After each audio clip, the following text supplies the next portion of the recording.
নমস্কার বন্ধুরা, food divine বাংলাতে তোমাদের সকলকে অনেক অনেক স্বাগত জানিয়ে আজকের রেসিপিটা আমি শুরু করছি। আজকে আমি তোমাদের সাথে একদম নতুন স্বাদে একটা ডিমের রেসিপি শেয়ার করব। এভাবে তোমরা একবার অবশ্যই বানিয়ে দেখো, আশা করছি ভালো লাগবে। এখানে আমি নিয়েছি 4টে ডিম। ডিম তোমরা তোমাদের প্রয়োজন মতো কম বেশি করে নিতে পারো। এবার আমরা কড়াইতে নিয়ে নেব 3 থেকে 4 চামচ তেল। তেল গরম হয়ে গেলে দিয়ে দেব এখানে দুটো মিডিয়াম সাইজের পেঁয়াজকে ছোট ছোট টুকরো করে কেটে। গ্যাসের ফ্লেমটা আমরা মিডিয়াম করে পেঁয়াজকে ভেজে নেব যতক্ষণ না পেঁয়াজের কালার চেঞ্জ হয়ে যাচ্ছে। পেঁয়াজ যখন ভাজা হয়ে যাবে দিয়ে দেব 1 চামচ আদা রসুনের পেস্ট আর 30 সেকেন্ড আরও ভেজে নিতে হবে। এবার দিয়ে দেব কিছু ড্রাই মশলা, 1.5 চামচ কাশ্মীরি রেড চিলি পাউডার, 1 চামচ ধনিয়া পাউডার, হাফ চামচ হলুদ, অল্প দিয়ে দেব লবণ। লবণ তোমরা তোমাদের স্বাদ অনুযায়ী দিও। অল্প একটু জল দিয়ে আমরা ভালো করে মশলাটাকে কষিয়ে নেব।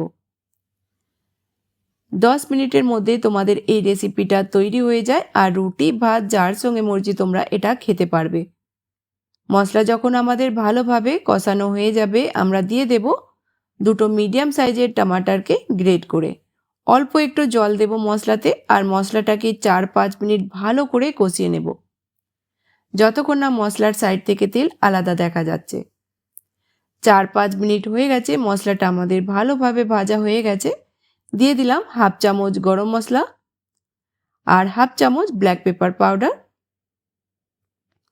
একবার মিক্স করে আমরা দিয়ে দেব এখানে জল।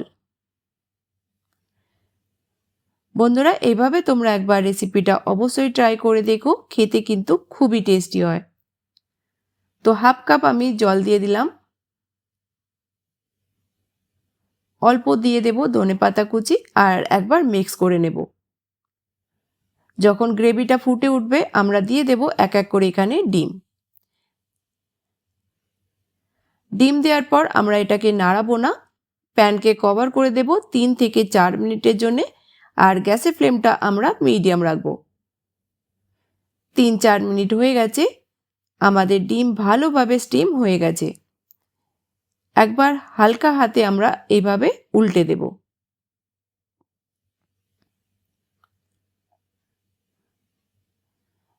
উল্টে দেওয়ার পর আমরা প্যানকে কভার করে দেব লো ফ্লেমেতে আরও 2 মিনিটের জন্য। তো 2 মিনিটের জন্য ঢাকা দিয়ে দেব, গ্যাসের ফ্লেমটা লো রাখবো। 2 মিনিট পর আমাদের টেস্টি ডিমের কারি তৈরি হয়ে গেল।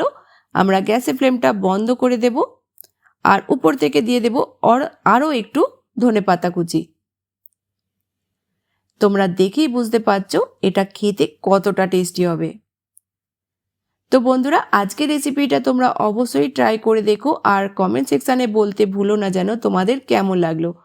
ভালো লাগলে চ্যানেলটিকে সাবস্ক্রাইব করে নিও আর বন্ধুদের সাথে রেসিপিটা বেশি বেশি করে শেয়ার করো। তো নতুন কোনো রেসিপির সঙ্গে আবার দেখা হবে, ততক্ষণ ভালো থেকো, সুস্থ থেকো।